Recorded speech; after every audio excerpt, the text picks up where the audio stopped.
no, mi amor. No, tranquila, no uso cortes que tienen internet. Bueno, después te sigo WhatsApp, te sigo mensajeando por acá, así que no apagué de internet tu celular, ¿ok? Ok, chao, chao. Beso.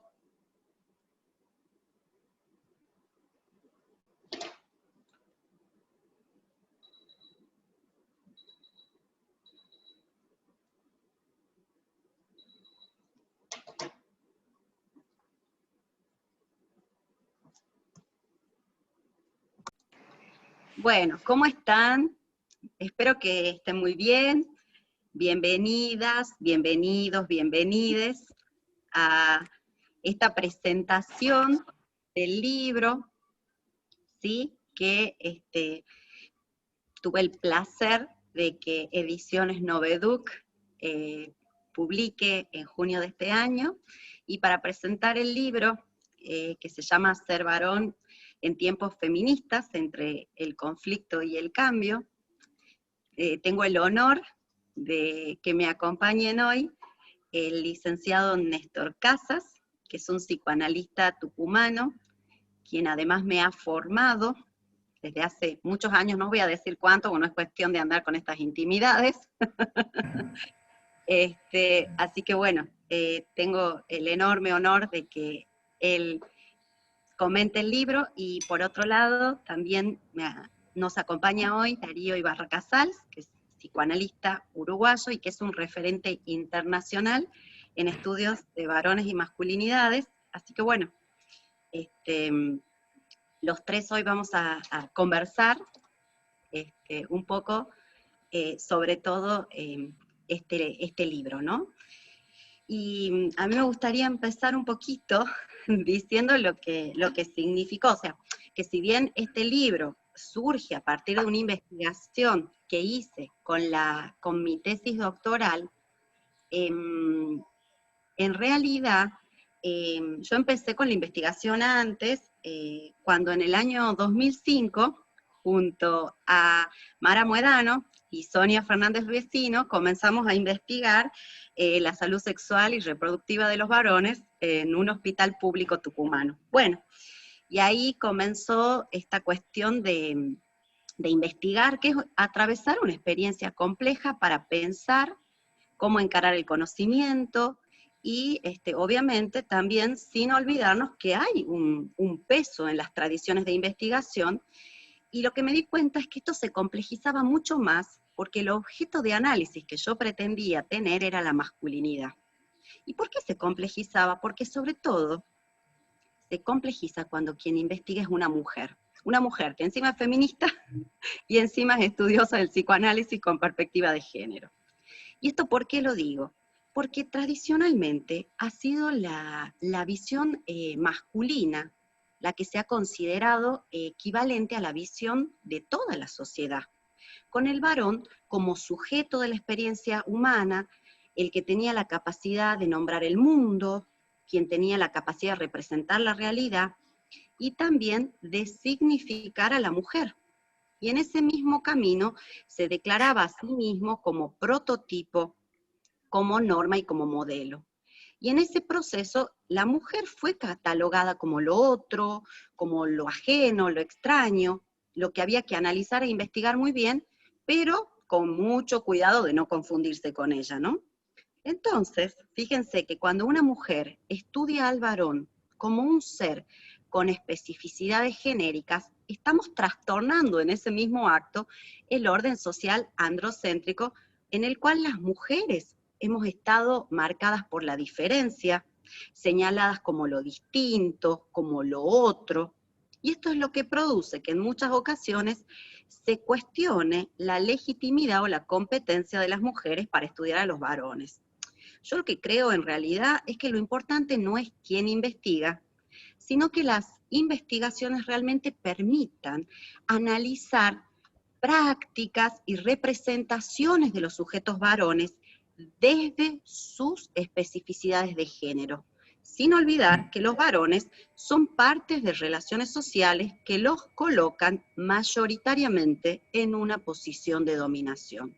Y a mí me parece súper importante que las mujeres hagamos estudios sobre masculinidades, porque la multiplicidad de puntos de vista que esto trae mejora la calidad del conocimiento producido, sobre todo cuando nos enfrentamos a fenómenos complejos como el de las identidades de género, que en la trama social latinoamericana también tienen sus particularidades, ¿no? Entonces, con el firme interés de analizar el impacto y el peso que tienen los estereotipos y las expectativas viriles en la construcción de la identidad de género del varón, yo realicé una investigación en el marco de mi tesis doctoral. Y esa investigación, en el marco de la tesis, perdón, voy a desactivar un audio porque está haciendo rebote de alguien. No puedo desactivar. Ahí está. Bien. Perdón, ¿les puedo pedir que desactiven sus micrófonos, por favor?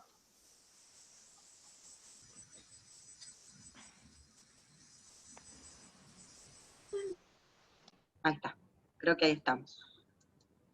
Bien. Disculpen. Entonces, lo que yo quería plantear es que, si bien en la tesis lo que yo intentaba era conocer cómo los varones traducen las ideas que socialmente circulan sobre la masculinidad, el interés era para ver cómo eran traducidas, ¿en qué? En sus actitudes, en sus conocimientos, en sus prácticas, en relación con la sexualidad heterosexual, con la paternidad y con los vínculos de pareja. Y por eso hice un recorrido que ir desde lo social hacia lo subjetivo. Porque ser varón, lejos de ser una esencia, es producto de una construcción histórico-social que lleva al que nace con sexo masculino a ajustarse e identificarse con parámetros que la normativa genérica adjudica a la masculinidad, y son estos parámetros que circulan socialmente lo que van a constituir la materia prima para conformar la subjetividad. Y los varones internalizan todo esto en el proceso de socialización. Las mujeres también internalizamos otros parámetros, los esperados para lo femenino, por supuesto. Pero eso que internalizan los varones les van a otorgar al psiquismo masculino características que favorecen algunas conductas y descartan otras. Bueno, entonces, ¿cómo trabajé estos tópicos? Teórica y empíricamente, e hice una investigación. Pero antes de eso me valí de numerosas lecturas, realicé entrevistas, grupos focales, encuestas, lo molesté a Néstor para que lo lea, lo molesté a Darío para que también lo vuelva a leer, y así trabajé con varones de entre 25 y 45 años del Gran San Miguel de Tucumán, que queda ubicado al noroeste de Argentina. Bueno, en junio de este año, Noveduc tomó todo esto investigado y lo publicó. Bueno, y hoy en el marco del 13º Congreso Argentino de Salud Mental, dos queridos colegas se van a referir a esto, ¿no? Así que les doy la palabra. Néstor, si usted quiere empezar.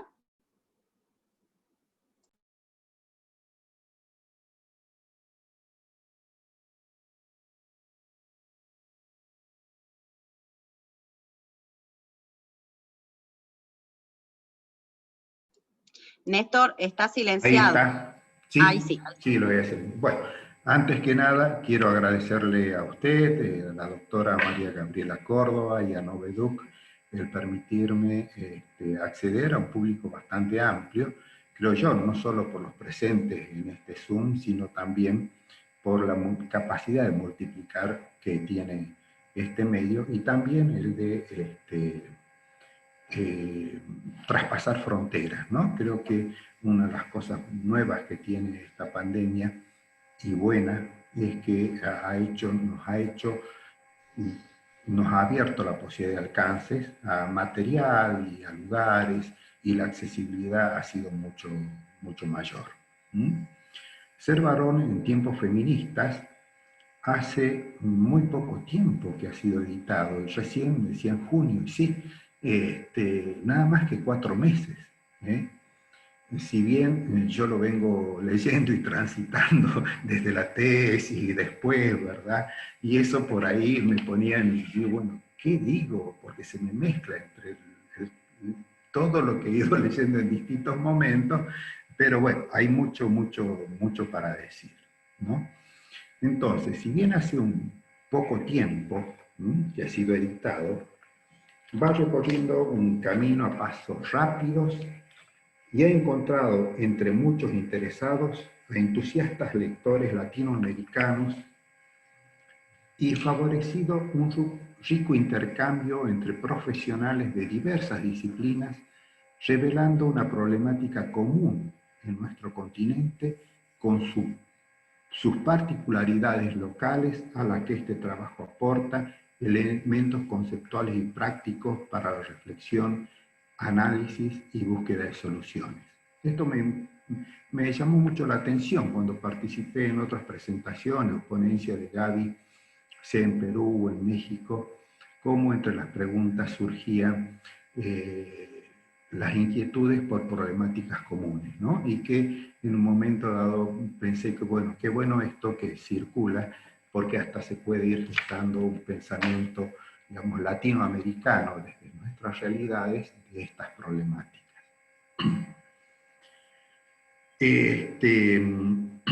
Bueno,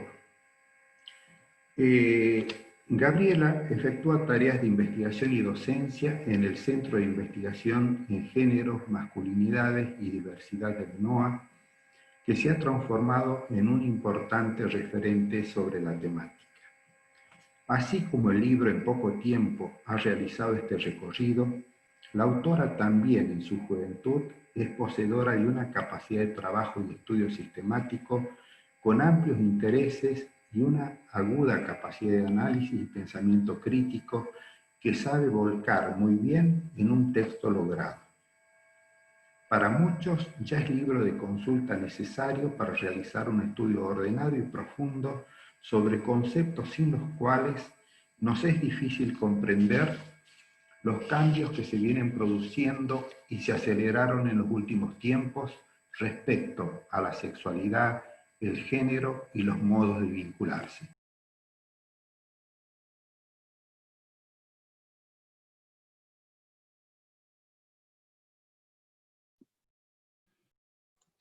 Néstor, está silenciado.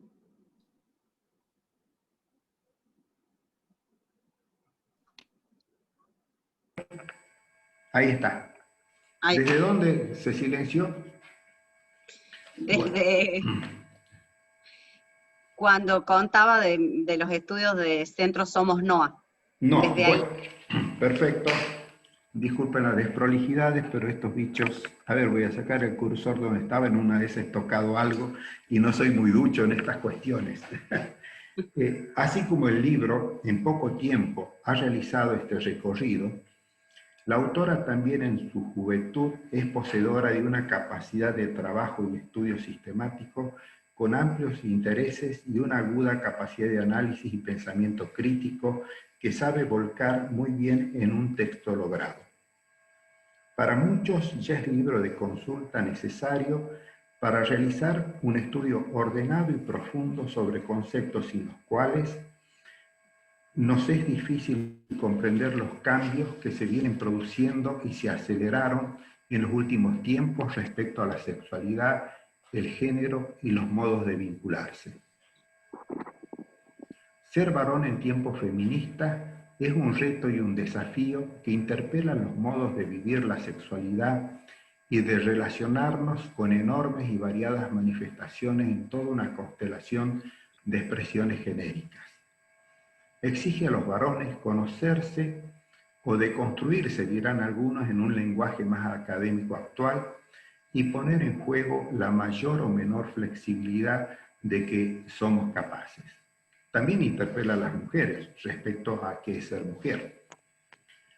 Si bien ya no es posible pensar en términos binarios, sabemos que la complejidad, cualquier movimiento o modificación en algunos de los términos del sistema, no solo afecta a su posición, sino también a todos los implicados. Y esto yo lo pude comprobar ayer mismo en el trabajo con un paciente, con una pareja bastante, digamos, con feministas los dos, podríamos decir, donde el contrato inicial, ella tenía la parte más activa y mayor aporte económico, y de golpe, y fruto de un trabajo y mucha búsqueda y con sufrimiento también, él consigue reposicionarse laboralmente y empieza a tener un estatus diferente en la pareja, especialmente en los aportes económicos. De golpe aparece en la pareja como un aspecto depresivo y demás. Bueno, de esto se trata, digamos, cuando uno de los miembros del sistema cambian de posicionamiento, eso pone en cuestión la posición del otro y requiere justamente empezar a reformular algunos contratos, a negociar, y ahora yo creo que se va a abrir un periodo de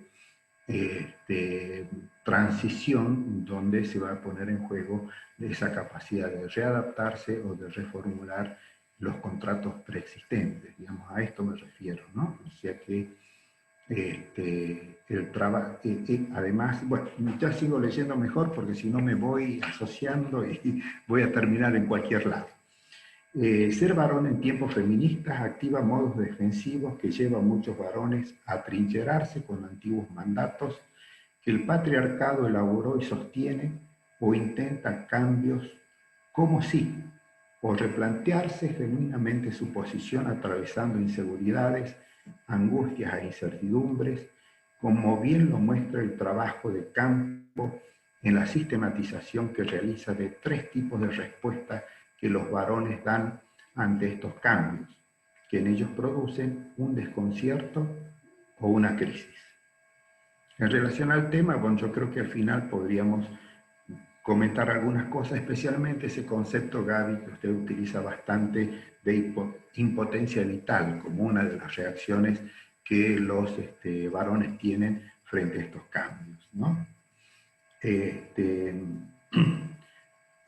Otro desafío al que el libro responde es poner el acento en el vínculo, en lo inter, y nos invita a dejar de lado el pensamiento binario, las dualidades, las oposiciones, y pensar que otra realidad es posible cuando la construimos no desde un solipsismo individual, sino entre dos o más, sabiendo que esa realidad llevará la marca de las subjetividades entramadas. Es importante destacar que la solidez teórica y metodológica que el libro despliega tiene por detrás una amplia experiencia clínica de la doctora Córdoba, que muchas veces funciona como campo de prueba de la capacidad de estos conceptos de dar cuenta de conflictos y sufrimientos humanos y la posibilidad de aportar nuevos puntos de vista para generar cambios o mutaciones que hagan más llevadero el sufrimiento en el existir. Estoy seguro que dentro de no mucho tiempo podremos disfrutar de un texto que vuelque el trabajo clínico en general y los modos de vivir las diversidades genéricas y los conflictos que producen el encuentro con los propios deseos, sus expresiones a nivel de la sexualidad y las relaciones con los entornos familiares y sociales. Las articulaciones que realiza entre los conceptos de sexualidad, subjetividad, género y representaciones sociales, luego de un detallado estudio de cada uno de los términos, son, entre muchos otros, un valioso aporte que ayuda a dejar de lado las disociaciones a nivel de lo conceptual, de lo individual y lo social, que se tratan como opuestos.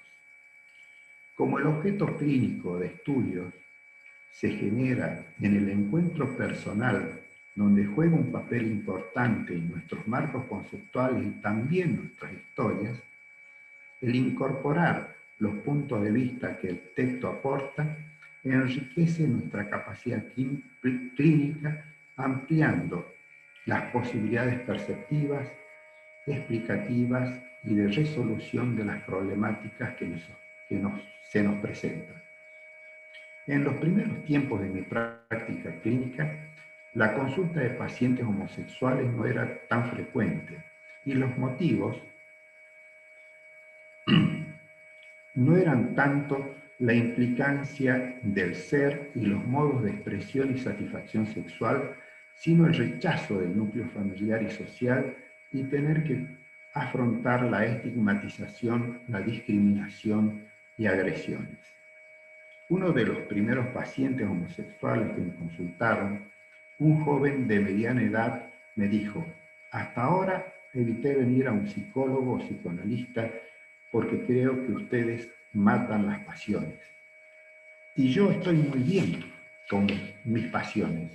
No quiero renunciar a ellas, porque sería morir, pero lo hago porque... Y allí venía una larga enumeración de desventuras familiares, vinculares y sociales. Luego vinieron los temores al HIV, que llevaron a reformular los modos de relación en las comunidades, y los logros del matrimonio igualitario, que vino no solo a legitimar uniones de larga data y evitar el desamparo, que era una amenaza para muchas parejas, de hecho, sino también a no ocultar el amor y elaborar proyectos familiares bajo la protección de la ley. El libro realiza un importante aporte a las diferencias conceptuales entre sexo, sexualidad, género, que tienen como núcleo un horizonte posible de reconocimiento del otro en su alteridad y diferencias que lo ponen en un plano de igualdad y de derechos y los hace destinatarios y agentes de las demandas de amor. El reconocimiento del otro en sus diferencias y en su otredad radical encuentra en el amor la posibilidad de un salto cualitativo, poético quizás, que permite el encuentro en común y comunidad. En los encuentros poblables y diversos de los múltiples modos de establecer vínculos entre los géneros, hoy en día no dejan de ser ajenos las problemáticas e interrogantes que plantea el ser, la libertad, los afectos y los condicionantes de los contextos históricos que determinan los encuentros y desencuentros en los vínculos entre los géneros.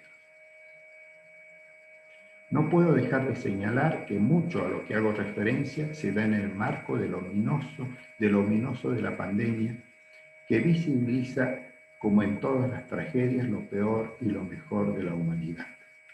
Este texto, si bien es prepandémico, nos aporta claridad en conceptos que permiten sostener las paradojas que tensionan el narcisismo y la relación con los otros, donde la aceptación de las diferencias en la diversidad sea posible en amor y libertad, una posición que se opone a aquellas que jerarquizan la confrontación y la no aceptación del otro en su diversidad, habilitando el odio que tiende a la aniquilación en la intención de borrar las diferencias y en algunos casos hasta la destrucción también en nombre de la libertad. La autora tiene un estilo claro, preciso y ágil que permite una lectura fluida y agradable, no exenta de rigurosidad conceptual y metodológica. Los invito a leer el libro, que aportará el placer de tomar contacto con un pensamiento sistemático y lúcido, además de motivar a la reflexión y contribuir al enriquecimiento de nuestro aparato conceptual, que nos ayuda a dialogar mejor con el sufrimiento humano en los encuentros y en la práctica clínica. Un párrafo aparte merecerían los aportes y propuestas para el desarrollo de políticas públicas en las cuales los cambios, aunque necesarios, no pueden sostenerse. Bien, por ahora hasta ahí y luego charlamos. Bueno, muchísimas gracias, Néstor. Darío, si te parece, si querés continuar vos y después hacemos una apertura a las preguntas. Sí, claro, cómo no, con mucho gusto. Bueno, buenas tardes a todos. Es un gusto para mí ser invitado a presentar una vez más este libro, que para mí es una joyita. Quiero agradecer especialmente a Noveduk, porque me ha enviado este libro y gracias a DHL, no le estoy haciendo publicidad, ha llegado en 48 horas, así que muchas gracias. Me llamó muchísimo la atención la rapidez. Muy agradecido con Noveduc y también, bueno, por supuesto con Gaby por la invitación y por estas excelentes aportes. Es un gusto, Néstor, también contar con tus aportes y un honor también porque no te conocía así personalmente, pero Gabriela me ha hablado muy bien de vos y de todos los aportes que haces desde el psicoanálisis, así que es un honor compartir contigo este espacio. Bueno, bien, voy a controlarme los tiempos porque tengo un problemita con eso, así que son las 12:10. Bueno, muy bien. Compartir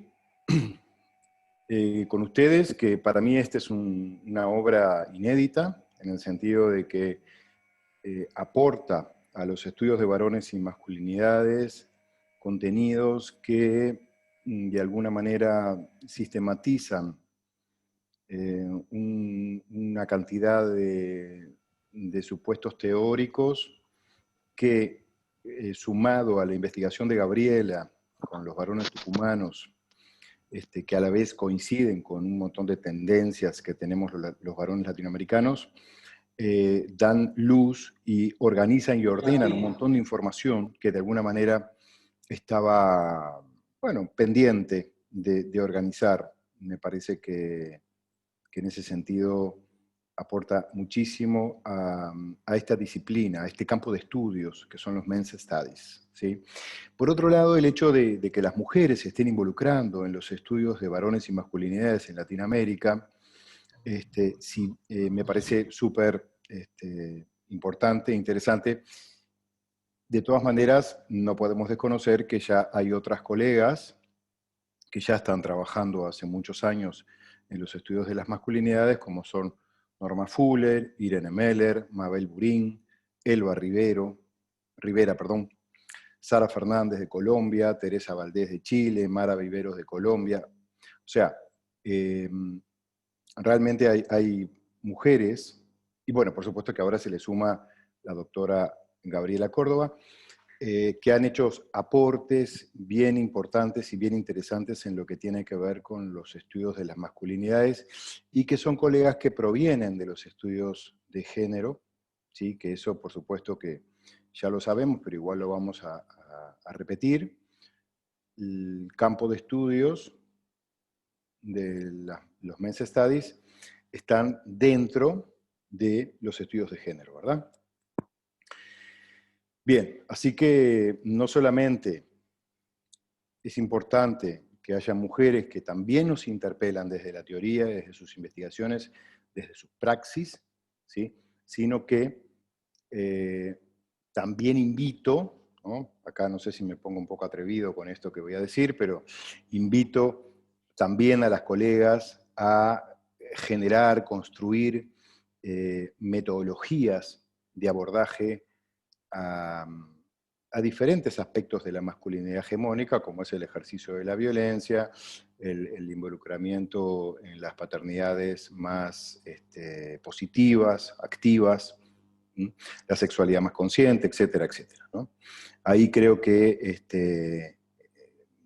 sería bueno también que más mujeres feministas se involucraran para, bueno, en la construcción de estas dinámicas, de estas metodologías. Bien, respecto al libro, me parece importante la cantidad de tópicos que Gabriela toca y que profundiza también, por supuesto. Yo que tuve la oportunidad de leer su tesis doctoral, por supuesto que el libro es como un extracto de la tesis, ¿no? La tesis tiene mucho más contenido, pero leyendo las dos, ¿no? La tesis y el libro, me parece que el libro es una excelente compilación y sistematización de lo que plantea en la tesis, donde la tesis aparece como mucho más detallada, toda la parte de investigación, los hallazgos de investigación, ¿no? De todas maneras, con leer el libro ya alcanza, porque de ahí de alguna manera se resume, ¿sí? E insisto, de una manera muy productiva y sistemática. Entonces, estos tópicos que plantea Gabriela me parece bien importantes, y que los resumo así como, bueno, tienen que leer el libro, ¿no? Pero para mí los tópicos más importantes, al menos que yo rescato, ¿sí? También que me aportan muchísimo a mi praxis, son por un lado la sexualidad de los varones, por otro lado la salud sexual y la salud reproductiva, como otro tópico separado, si bien están involucrados. Otro es el ejercicio de la paternidad, y otros son los vínculos afectivos que establecen los varones tucumanos, que insisto, que si bien ella pone énfasis en su investigación, yo haría extensivo este comportamiento, estas formas de sentir y procesar el sistema emocional a, creo que la mayoría de los varones latinoamericanos. Entonces, ahora voy a volver a esos tópicos, pero también me parece importante destacar esta sistematización rigurosa desde el psicoanálisis con enfoque de género, desde la teoría de Bourdieu y la teoría de las representaciones, ¿sí? Porque me parece importante que explicás muy bien, Gaby, en tu libro, la diferencia entre representación social y cómo eso se hace carne en los varones, ¿no? Ese es un concepto que es un concepto complejo, y como decía Néstor, creo que lo haces de una manera compleja pero simple, como para que la gente entienda, ¿no? Para que el lector comprenda que son conceptos muy abstractos y difíciles de transmitir para la comprensión. Entonces, es así que Gabriela habla de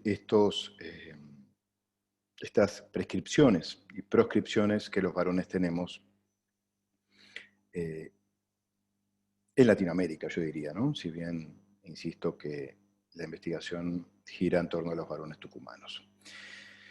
Bien, en lo que refiere a la sexualidad, voy a tomar aquello que plantea Freud en cuanto a que la sexualidad de las mujeres es el continente negro, ¿no? Yo creo que lo sigue siendo,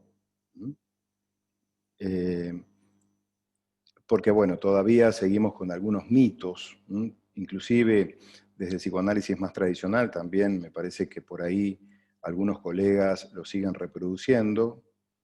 Esta cuestión, por ejemplo, del pasaje de zona clitoridia a la vaginal para constituirse en una mujer madura, y con una personalidad más cohesiva o feminidad más adulta, algo que hoy en día, desde el enfoque de masculinidades y desde el enfoque de la medicina sexual, estamos claros que no existe ni el orgasmo clitoridio ni el orgasmo vaginal, sino que el orgasmo es uno solo, de la misma manera que en los varones, ¿no? El orgasmo se define de una sola forma, más allá del punto de partida desde el cual se produzca.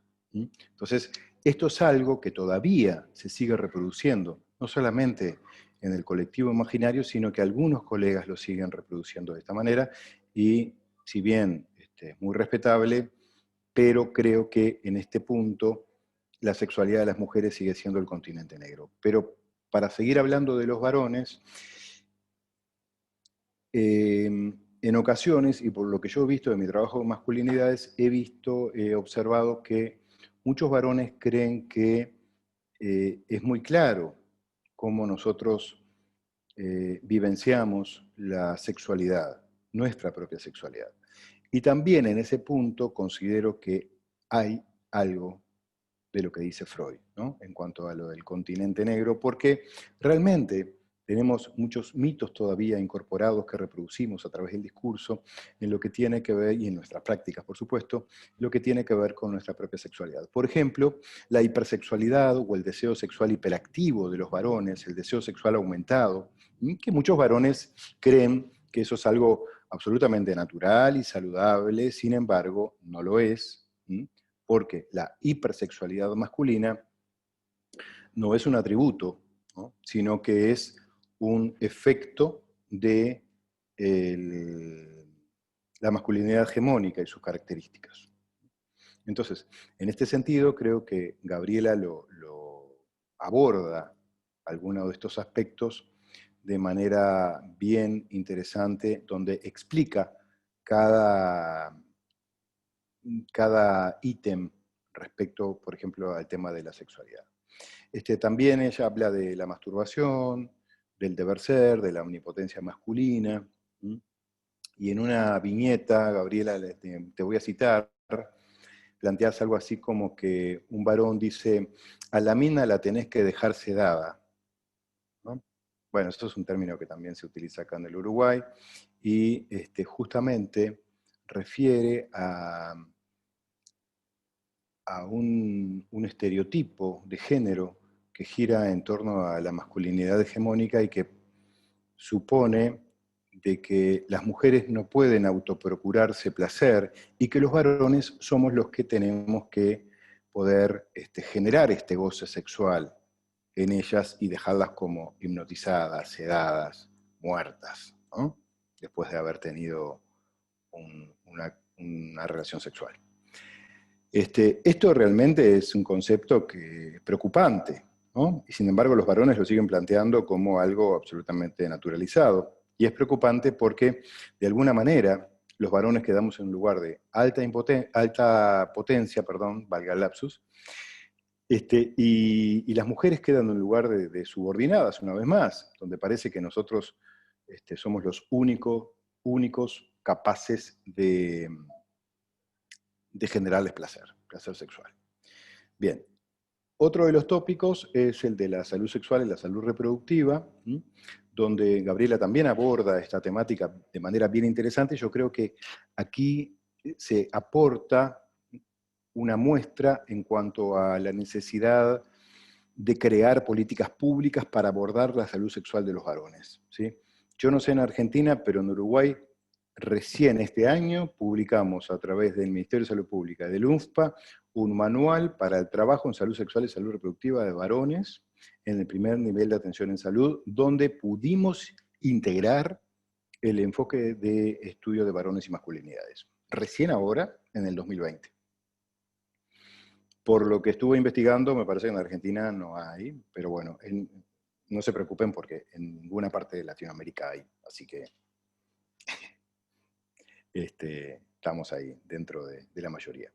Me parece bien interesante este planteo que haces, Gabriela, porque investigás el tema del VIH, el uso de preservativo, la utilización de MACs, métodos anticonceptivos, la responsabilidad o irresponsabilidad de los varones en cuanto a este aspecto.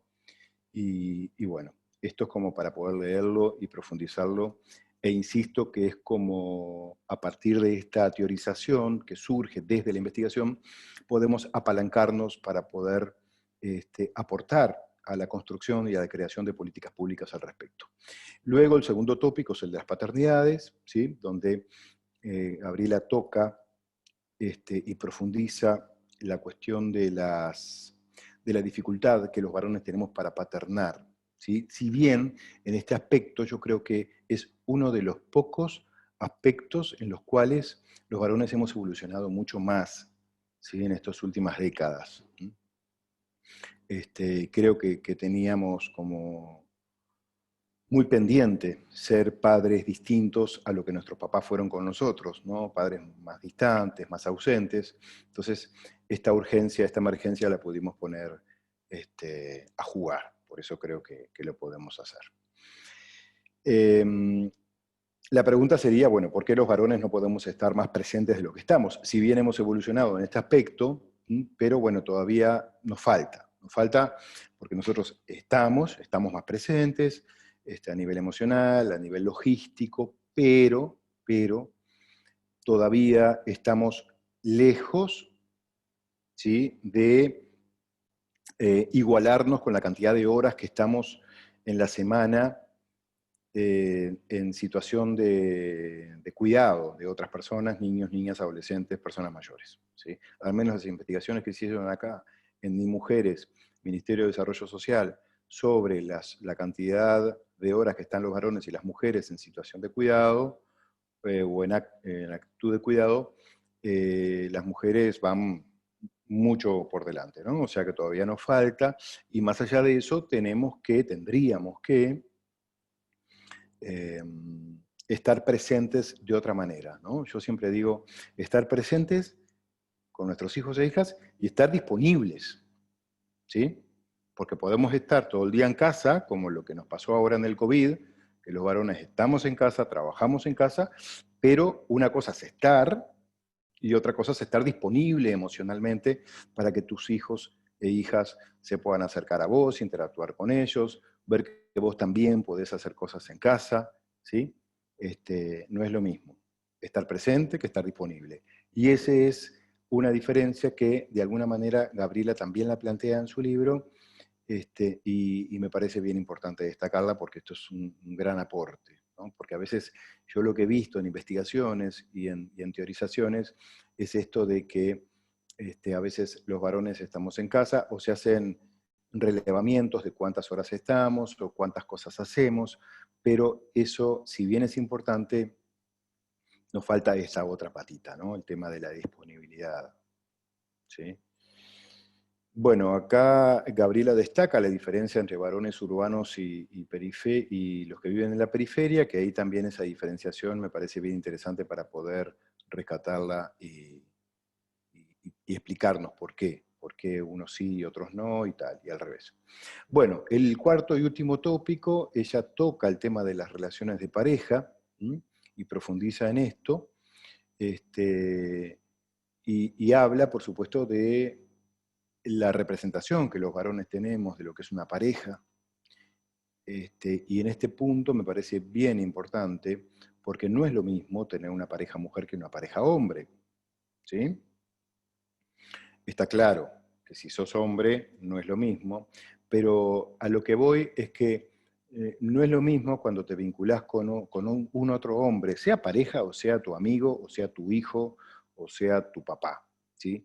A si te relacionás con una mujer, sea tu pareja mujer, tu hermana, tu hija o tu amiga, ¿no? Porque hay que tener en cuenta, y acá Gabriela lo hace de una manera bien interesante, tomar en cuenta la historia de las mujeres, ¿sí? Porque no es lo mismo nacer en un cuerpo de mujer que en un cuerpo de hombre. Los estudios de género se han dedicado a poder historizar, ¿sí?, la subjetividad, de cómo se instala la subjetividad en los cuerpos.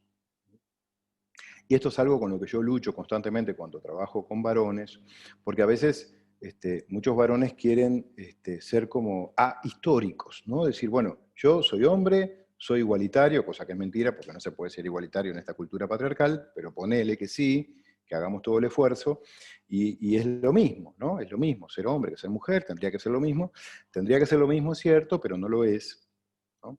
No lo es. Por lo tanto, si yo tengo una pareja mujer, o si tengo una amiga mujer, o si tengo una hija, ¿sí?, me tengo que vincular con ella tomando en cuenta que es una mujer, ¿sí? Y que las mujeres en general tienen, en general no, las mujeres como cuerpo histórico, ¿sí?, cuerpo físico e histórico, tienen heridas de género que no podemos descuidar y no podemos desconocer tampoco, ¿no? Entonces, me parece que en ese punto, Gabriela aborda también esta temática, cuando vos, Gabriela, haces como una historicidad, y acá te voy a confesar que no me acuerdo si lo leí en tu libro o en la tesis, ¿sí? Porque se me confunden a veces, pero no importa, me parece que está en el libro también. Haces como una historia de los estudios de la mujer, cómo pasaron los estudios de género, por qué pasa esto y de qué manera llegamos hoy en día a trabajar en estudios de género y estudios de masculinidades, ¿sí? Bueno, también el tema del dinero, el manejo del dinero que vos lo planteás en tu investigación, ¿no? El dinero como moneda de intercambio de poder entre personas en este sistema capitalista, neoliberal, en el cual estamos inmersos los latinos, sobre todo capitalismo salvaje, que es peor que el otro, ¿no? Y bueno, en esta cultura, lamentablemente, el que tiene el dinero es el que manda, el que tiene el poder. a no ser que estés muy deconstruido y te hayas podido pensar, es así y funciona así, lamentablemente, en las relaciones de pareja. Hetero, homo, bi, trans, lo que sea, ¿no? Porque, bueno, el dinero, el manejo del dinero que hacemos, vinculándolo con el poder, trasciende los géneros, por supuesto. Bueno, por último, porque ya estoy ahí medio pasadito, ¿o estamos bien? Estamos bien. Ok. Gabriela también habla sobre o plantea el tema de la relación existente entre varones y mujeres respecto al maternaje, que esto me parece bien importante porque muchas mujeres, esto lo vemos también en quienes trabajan en psicoterapia, lo vemos en la clínica, ¿no? Que muchas mujeres dejan de tener una pareja para tener un segundo hijo, un tercer hijo, un cuarto hijo que sería su pareja varón adulto, adulto entre comillas, porque a veces los varones lo que hacemos es infantilizarnos o adolescentarnos, no me sale la palabra, es decir, si los varones pedimos servicios constantemente y ubicamos a las mujeres en el lugar de reguladoras ecológicas que nos brindan servicios, que nos dan servicios de todo tipo, estamos obviamente perdiendo la posibilidad de tener una pareja adulta, ¿sí? Tanto nosotros como ella, ¿sí? Y nos ubicamos en una posición, por supuesto, infantil y adolescente. Esto es un mal posmoderno. También creo que en la modernidad existía, pero se daba de una manera diferente por cómo estaba regulado el tema del trabajo. Pero hoy en día me parece que, no sé, Néstor, si vos lo ves, y Gaby, si vos también lo ves en la clínica, si lo observás en tu investigación, que hay una tendencia, y acá sí habría que darle duro a este tema, de que las mujeres nos maternizan, nos maternalizan, ¿no? Y ahí, claro, por supuesto, después perdemos el deseo sexual, por el tema de la prohibición del incesto, ¿no? Si después de unos años de estar con mi pareja, mujer, ella empieza a maternizarme y a tratarme como si yo fuera su hijo, su bebé o su niño pequeño, obviamente el deseo sexual me desaparece, y en ella también, si es que pude incorporar la prohibición del incesto como una regla social básica. Bien, por último, al final del libro, Gabriela elabora una tipología de los varones con énfasis, por supuesto, en los varones tucumanos, pero yo también insisto que lo llevaría a todos los varones de Latinoamérica: varones abiertamente machistas, medianamente machistas y varones en proceso de cambio. Esta tipología me parece bien importante, que no la voy a desarrollar acá, obvio, porque tienen que leer el libro. Aparte no nos da el tiempo. Y bueno, y esta tipología es como que también cuando la leí me generó como esperanza, ¿no? Esperanza de poder mostrar en mi trabajo masculinidades específicamente a otros varones que es posible un cambio, ¿no? Yo creo que hay que apuntar básicamente en esta tipología, hay que apuntar a trabajar con varones medianamente machistas, o sea, aquellos que están como recién empezando a querer cambiar, a querer cambiar de paradigma de alguna manera, ¿no? Porque los varones en proceso de cambio me parece que son más conscientes, también hay que apoyarlos, o nos tienen que apoyar, porque me incluyo, para poder seguir cambiando, pero me parece que hay que apostar ahí a los varones medianamente machistas, que son los que tienen más posibilidades de insight, ¿no? Porque los abiertamente machistas son más difíciles, son como el núcleo más duro de los masculinos. Bien. Y para terminar, porque se me fue el tiempo, les quería leer una parte de las conclusiones, muy breve, del libro, donde dice algo así. Gaby dice que se proponen entonces como líneas posibles de trabajo, y ahí enumera varias líneas de trabajo, pero voy a leer solamente una oración donde dice que Es importante fomentar la construcción social de nuevos modelos de masculinidad que sirvan para encarnar desde otro lugar el rol del varón, sin la necesidad de valerse de compensaciones y mecanismos defensivos ante el sentimiento de inseguridad que puede provocar la distancia existente entre el modelo hegemónico viril y la experiencia subjetiva. Me parece que para cerrar esa cita da cuenta un poco bastante de hacia dónde tenemos que ir. Así que muchas gracias. Muchísimas gracias a vos por compartir esas apreciaciones. Así que bueno, si les parece, abrimos ahora un espacio de preguntas para que sea más ordenado. Si quieren, pueden escribirlas acá en el chat. Y mientras tanto, vamos los tres respondiendo, porque acá ya Karina nos hizo una consulta diciendo si podríamos caracterizar o describir brevemente en qué consiste esta forma de pensar, procesar, pensar de los varones propios de Latinoamérica. Y en ese sentido es importante que pensemos que a nivel social existe un modelo hegemónico de masculinidad que tiene como mandatos una serie de valores o de ideas que van a prescribir, o sea, que van a autorizar ciertos comportamientos mientras que van a prohibirles otros a los varones. Y en ese sentido es como que ofrecen referencias de lo que debería ser un hombre. Entonces se sugiere que un hombre tiene que ser importante, activo, autónomo, fuerte, potente, racional, y cuando hablamos de fuerza, no hablamos solamente de fuerza física, sino eso se traslada metonímicamente a una dureza emocional, ¿sí? No está permitido que los varones den cuenta de sus afectos, ¿sí? O sea, paradójicamente se avala que los varones sí den cuenta de la ira, pero no, y del enojo, eso está avalado, pero no se permite del mismo modo que den cuenta de los afectos, como dice Mabel Burin, cálidos, es decir, lo que tienen que ver con el amor, con el miedo, que sí están permitidos en las mujeres. Los varones los tienen que inhibir. O sea, fíjense cómo este modelo hegemónico va a marcar ciertos caminitos para los varones. O sea, hay rutas posibles que se les imponen, mientras que hay otras que se les prohíben y se les sancionan, con hasta inclusive una ortopedia corporal, que como dice un colega tucumano que anda encargando las bolsas de súper, como dice Luis, ¿no? Que van con las manos así, en esa pose bien masculina, de imponer, de mostrar que conmigo no se tienen que meter, ¿no?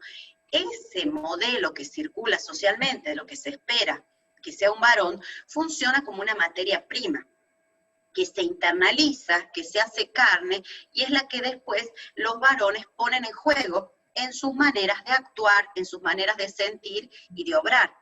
Por eso, cuando uno le dice, bueno, ¿y vos qué sentías? Yo le hacía una entrevista a un participante, y él me decía que un varón no hablaba de esas cosas. O sea, ese tipo de contestaciones, que cuando vos le decís, ¿qué sentís? Y ellos te dicen, han tenido un día terrible. Vos decís, ¿qué sentís? Nada. Pero a los 3 minutos están pidiendo un antiácido. Está clarísimo cómo ahí es el cuerpo el que lleva la cuenta. Lo que no se puede procesar a nivel, digamos, de representación, sale a nivel del cuerpo, ¿sí? No sé, Cari, si eso hemos contestado tu pregunta. No sé si muchachos quieren agregar algo, yo voy viendo. Acá hay otro aspecto dentro de lo que usted nombró, que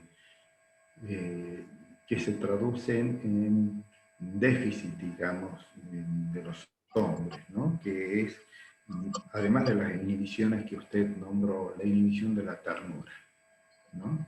Las expresiones tiernas,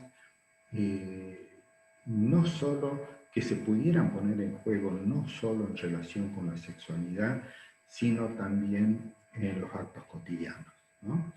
Y hay un poco uno con esta pregunta que hacía Darío, ¿no?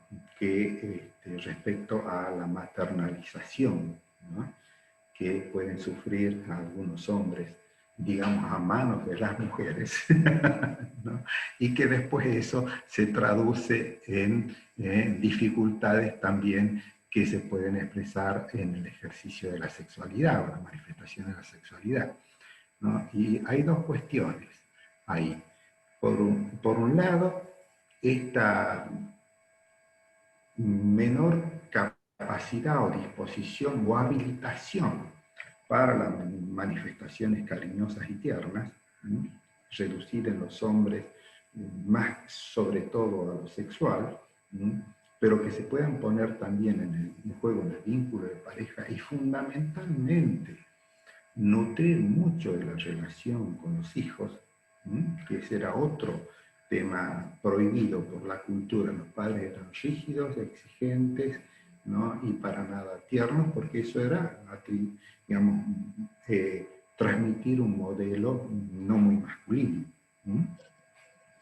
Todo eso yo creo que en las distintas personas, y más en las que se cuestionan ahora los modos de manifestarse, indudablemente generan conflictos que en algunos casos llegan, ¿no? a afectar el ejercicio de la sexualidad. Pero acá, y como la sexualidad misma y las relaciones son campos de tensiones y de paradojas, yo cuando Darío hacía esta pregunta, no dejé de sonreírme por algo que se me ocurrió, ahora se los transmito, porque, y bueno, en eso si algo de lo homosexual se juega, en la relación con la figura materna, o por identificación, sea en el hombre o en la mujer de la pareja, ¿y por qué no darle lugar? ¿No? ¿Y por qué asusta? En todo caso, si algo de esa naturaleza pudiera ponerse en juego justamente en ese síntoma. Y creo que desde una lectura clínica, lo que yo haría es justamente mostrarle eso, ¿no? Que hay más que lo que a ella le pudiera preocupar que él se maternalice, ¿no? Es la propia relación con los aspectos homosexuales de ella, la que la lleva a inhibir, quizás o a generar alguna perturbación en el vínculo, que podría, en la medida de permitírselo, y desde los dos lados se habilitan, bueno, generar nuevos modos de expresión y de exploración. No sé, ya estoy asociando libremente, así que lo dejo ahí mejor. Néstor, justo lo que usted traía tiene que ver con una pregunta que también está haciendo Mariana Gilbert, que dice, ¿qué piensan? Si es posible modificar la posición de maternizar al hombre desde la mujer, y el hombre cómo podría correrse de ese lugar adolescente o infantil, porque bueno, justamente cuenta cómo esto trae muchos conflictos de pareja. En ese sentido, creo que hay algo que quiero agregar antes de darte la palabra también, Darío, que tiene que ver que no nos olvidemos que nosotros construimos o vivenciamos una sociedad, y la sociedad también en esta cuestión de que nos transmite género, también nos transmiten modos particulares de relacionarnos. Y en ese modo particular de relacionarnos que conforma una trama, se van a mezclar también estos mandatos, donde a los varones les han enseñado a ser para sí, y a las mujeres nos han enseñado a ser para otros. Y también nos han enseñado, en esta cuestión del amor romántico, donde nos tenemos que sentar a esperar al amor de nuestra vida, mientras ellos andan por ahí siendo héroes y conquistadores, a hacer todo lo posible para sostenerlo. Y el modelo de pareja que la modernidad ha instaurado tiene que ver con una mujer traductora de la emocionalidad masculina, y también que replica este modelo de cuidado con los hijos en los varones. Muchas veces esto ha dado lugar a que los varones se aprovechen de esta situación por esta idea también de superioridad, y tengan estas expectativas de servicio por parte de las mujeres, ¿no? O sea, porque ellos les han enseñado que son más y superiores a las mujeres, entonces se sientan a la mesa y esperan, y empiezan a dar órdenes quién le va a alcanzar cada cosa, ¿viste? Yo desde chiquita fui un poco revolucionaria y le contesté a mi abuelo si por qué no se le alcanzaba a él, si lo tenía medio metro el sifón.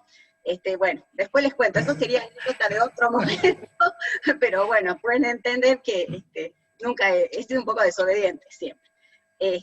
Pero bueno, creo que esta cuestión, este modo de ser, es lo que transmitimos en los vínculos y no nos han enseñado una posición de igualdad en la pareja. Nos han enseñado esta de que uno es sujeto y nosotras las mujeres somos objeto de amor de los varones. Entonces, el no tener agencia subjetiva a las mujeres lleva a que en muchísimas ocasiones, ¿qué termine pasando? Que terminamos siendo realmente para otros y los varones, muchos de ellos se apropian de esta situación. Darío, te doy la palabra si querés agregar algo. Sí, gracias. Si me permiten, voy a poner un caso clínico respecto al tema.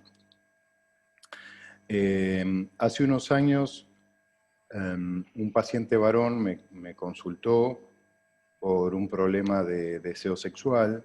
Él tenía un deseo sexual muy bajo y su pareja también. ¿Sí? Ya tenían hijos pequeños, pero tenían hijos. La cuestión es que yo, bueno, me salí un poco de este mandato freudiano de que no hay que dar consejos y tal. Entonces le dije, mira, vamos a hacer una prueba, yo te voy a sugerir que hagas algo y te voy a probar como lo que te digo tengo razón. ¿Sí? Yo te voy a pedir que vos durante 2 semanas empieces a hacer cosas en casa y mucho más que tu pareja. ¿Sí? Empieces a hacer cuestiones domésticas, cocinar, limpiar, ordenar, estés siempre a disposición de ella, como ella está a disposición contigo, estate con los chicos, hacé todo lo más que puedas. Vas a terminar un poco cansado porque no estás acostumbrado a hacer cosas, ¿no? Siempre estás acostumbrado a que te hagan, a que te den, a que te brinden servicios. ¿Sí? Solamente te pido que lo hagas 2 semanas y vení y contame. Bueno, él igual venía todas las semanas, ¿no? A las 2 semanas nos sentamos a evaluar y me dice, es impresionante cómo aumentó el deseo sexual en mi pareja y en mí también. Y ahora parece que soy como un hombre deseable para ella, ¿no? Ella como que empezó a aumentar el deseo sexual. Y le digo, bueno, esto tiene 2 explicaciones. La primera es que ya no la estás explotando más, y por lo tanto estás más descansada, o sea que su libido también está más disponible para generar deseo sexual hacia vos. Y lo segundo es que te saliste de este lugar de adolescente y de niño que recibe servicios todo el tiempo de mamá, o sea, tu pareja dejó de maternalizarte o maternizarte, por lo tanto, como a ustedes les funciona bien la prohibición del incesto, ¿sí? O sea, ella te sacó de este lugar e inmediatamente, en 2 semanas, o ponele 1 semana, el deseo sexual se empezó a reactivar nuevamente, ¿sí? Porque es una pareja que tenía unos pocos años, porque tenían niños pequeños, ¿sí? Y también eso tuvo el mismo efecto en vos, como hombre, ¿sí? Porque dejaste de ver a tu pareja como mamá, como a tu mamá. La empezaste a ver como una mujer adulta que está en una posición horizontal contigo, ¿sí? Bien, y el tipo estaba fascinado. La cuestión es que siguió viniendo a terapia, por otros temas, obviamente, y empezó de vuelta a caer en la misma situación de me da pereza, estoy cansado, y ella empezó como a tomar de vuelta las riendas del asunto a nivel doméstico. Bueno, y por supuesto el deseo sexual empezó a bajar nuevamente hasta que llegamos a la misma situación inicial, ¿no? Entonces le digo, bueno, ¿y qué onda? ¿Qué vas a hacer ahora? ¿Vamos a seguir así? Porque viste que vos tenés la llave de cómo encender el deseo sexual de la pareja. Me dice, sí, pero realmente es un esfuerzo tan grande que prefiero no tener más sexo. O sea, tengo sexo cada 6 meses, cada 4 meses, para mí está bien así. O sea, el privilegio de que me den servicios es mucho más grande a tener sexo. ¿Sí? Así que, nada, yo le dije, perfecto, es tu decisión, no vamos a trabajar más el deseo sexual acá de la pareja porque ya sabemos por dónde viene, así que no perdamos tiempo y vos no pierdas dinero en trabajar este tema, así que está todo claro. ¿Me explico? Es un ejemplo que está muy claro, por eso yo lo traigo, porque me parece que clarifica y muestra de qué manera a veces los varones nos valemos de las mujeres para tener una vida mucho más tranquila, organizada, a costa de la sexualidad nuestra y por supuesto de nuestra pareja, ¿no? Entonces, por ahí explico un poco cómo veo a veces la maternalización de las mujeres y el costo que tiene esto para nosotros y para ellas, porque ellas también se quedan sin vida sexual. ¿Sí? En ese sentido, creo que también es parte de las mujeres que podamos tolerar el conflicto que se va a generar si una no lo hace. Porque también a veces es como que las mujeres nos enloquecemos porque no está hecho, y no está hecho a nuestra manera, ¿no? Entonces es como que en ese momento también entramos a desesperar y los varones no se corren de ese lugar porque nosotras también no toleramos o el desorden o que no se haga. Otro concepto que es muy interesante, bueno, que con Darío lo hemos trabajado en un artículo, que tiene que ver con la noción de carga mental. Así como hay varones que hoy en día están como más dispuestos a hacerse cargo y a colaborar con muchas cosas, lamentablemente todavía lo que es planificación, el gerenciamiento de la actividad, sigue a cargo de las mujeres, ¿sí? Entonces, son las mujeres las que organizan qué va a cocinar, si se cuenta con ayuda doméstica, qué puede o no comer el niño, porque la otra vez estaba tomando un cafecito antes cuando se podía salir, ¿se acuerdan de esa época? Bueno, tomando un cafecito con dos amigas, y el marido la llamó para preguntarle qué comían. Le dice, pedí unas empanadas. No pasó 3 minutos y la llamó para preguntar a dónde pedía las empanadas. Cortó y después llamó para preguntar cuántas empanadas pedía. Entonces, eso es un claro ejemplo de que la carga mental, la administración sigue a cargo de mujeres. Y esto tiene que ver con esta cuestión educativa también de ser para otros. Pero si no empezamos a ensayar, tantos varones como mujeres, con la orientación sexual que sea, estamos hablando a nivel identitario acá, ¿no? Puede haber gente que no se identifique con el género binario, pero que las personas en general podamos corrernos de estos mandatos y empezar a entender que así como hay restricciones, también hay posibilidades y matices identitarios. Yo creo que el modo de entender los vínculos va a ser diferente. Acá nos dicen clarísimo Mariana, y dice Lidia Feldman. También sucede a veces que las parejas se fraternalizan, es decir, que funcionan como hermanos, lo cual también genera disfunciones sexuales. No sé, Néstor, si usted quiere agregar algo. Está silenciado. No, Gaby. Bien. Está. Bueno. Hay otros puntos en todo caso, pero sería salir un poco del tema que estamos viendo. Bien. Darío, creo que ya estamos sobre el tiempo. Sobre la hora. Darío, ¿querés agregar algo? Y así damos lugar a otro espacio. ¿A otra pregunta, digo? Sí, cortito, que en realidad cuando la relación en la pareja se fraternaliza, es lo mismo que si se ubica a la mujer en el lugar de madre o en el lugar de hija también, que a veces eso pasa, ¿no? Que nos convertimos en varones proveedores de todo lo que la mujer necesita y nos convertimos ya poco menos que en la extensión de su deseo, ¿no? Que es lo mismo, pero al revés. O sea que cuando paternizamos a nuestra pareja, cuando la maternizamos o cuando la fraternizamos, el deseo sexual desaparece, justamente por eso que planteaba Lévi-Strauss. La prohibición del incesto por lo general funciona muy bien, ¿sí? Por suerte, en la mayoría, ¿no? Hay gente que no le funciona. No sé si saliendo del tema, y en todo caso, antes de terminar, hay un concepto que me pareció muy interesante, Darío, que es lo del concepto de heridas de género, ¿no? Yo vengo trabajando ya desde hace mucho tiempo, inclusive en la época de la dictadura, con hijos de desaparecidos y después en distintos momentos con personas que sufrieron los efectos de la dictadura. Últimamente me llegó una consulta nueva y donde realmente son psiquismos o estructuras psíquicas que yo hoy le digo que están politraumatizadas, ¿no? Porque a la ruptura de los lazos sociales que se producen a partir de los hechos que produjo la dictadura, y que se unen con las historias familiares, lleva a que los chicos nacidos en esos contextos tengan un psiquismo politraumatizado que no en pocos casos generan importantes trastornos de personalidad.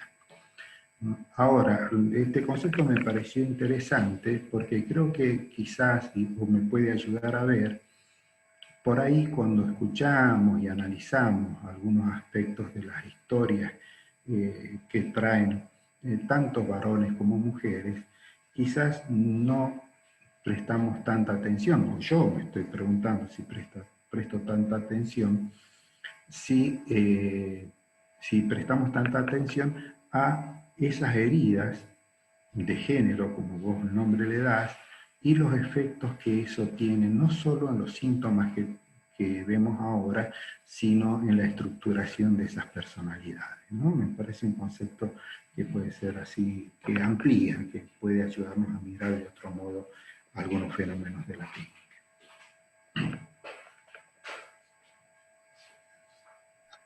Bueno, buenísimo. Yo me quedé acá con una pregunta que no contestamos y que tenía que ver con lo de la impotencia vital, ¿sí?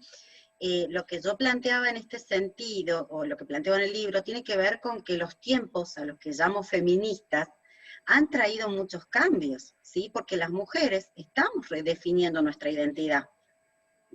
Estamos intentando corrernos de esos modelos impuestos, y eso paradójicamente ha producido un desconcierto en los varones, porque si nosotras las mujeres estamos pidiendo paridad, igualdad y equidad, para muchos varones esta situación es conflictiva porque les han enseñado que ser varón es ser no solo diferente, sino que es ser más que las mujeres, ¿sí?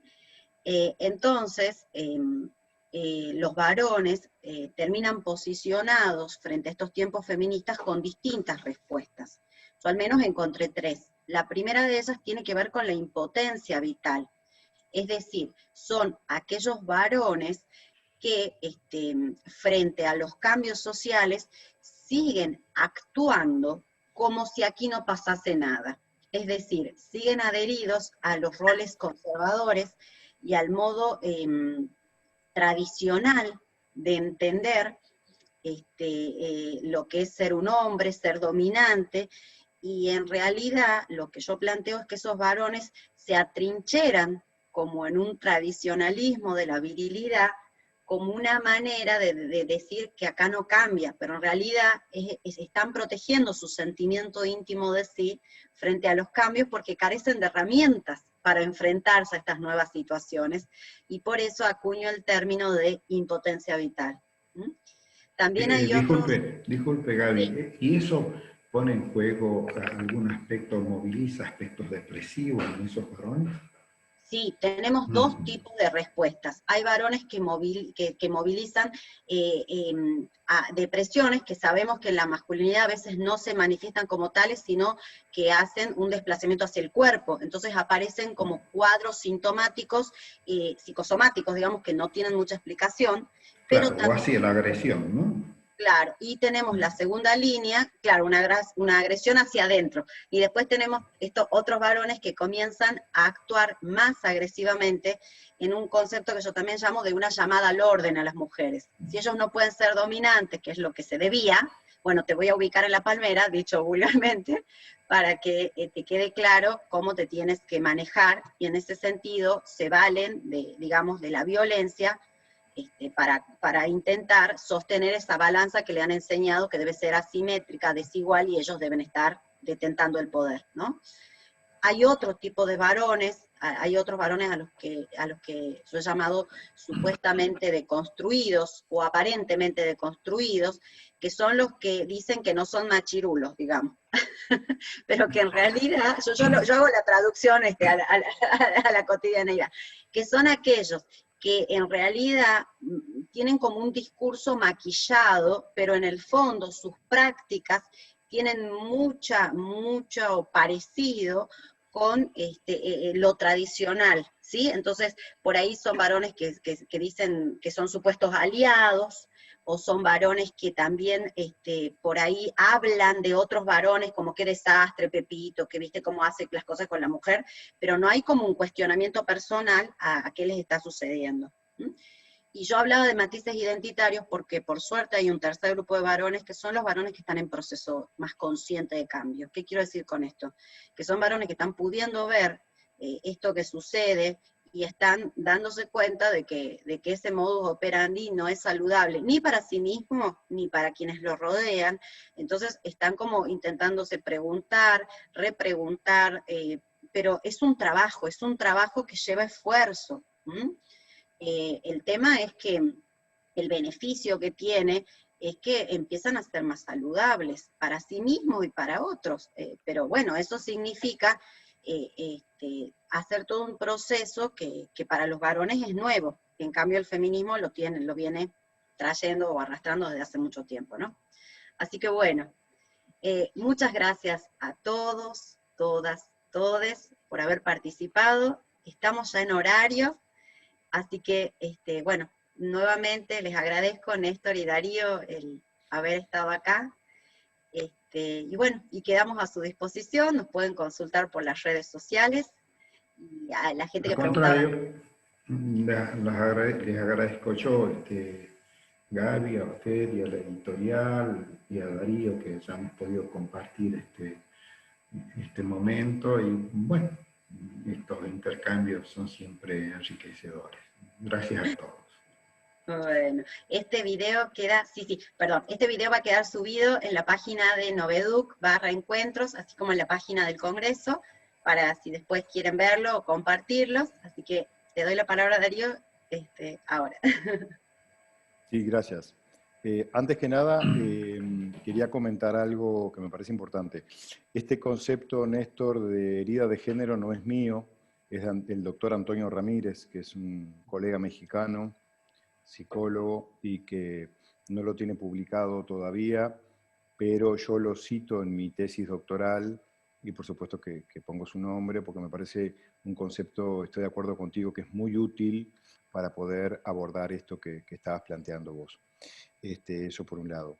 Y después agradecer, un honor, Néstor, conocerte, compartir contigo tus saberes. Y bueno, Gaby, un gusto nuevamente, y por supuesto Noveduc por la invitación y esta excelente editorial que siempre está ahí. Yo ya la conocía antes, cuando estudiaba género y psicoanálisis hace como 2 siglos, allá en la Asociación de Psicólogos de Buenos Aires. Bueno, gracias a todos. Y ¿podemos pedir que prendan las cámaras quienes puedan para sacar una fotito? Ay, sí, ya se nos fue un montón se nos fueron 12 personas, che. Bueno. No nos avivamos antes. Bueno, ahí estamos. Los que tengan cámara y quieran, las prenden. Qué lindo que es vernos las caras. Hola, John. Bueno, sacamos entonces. Dale.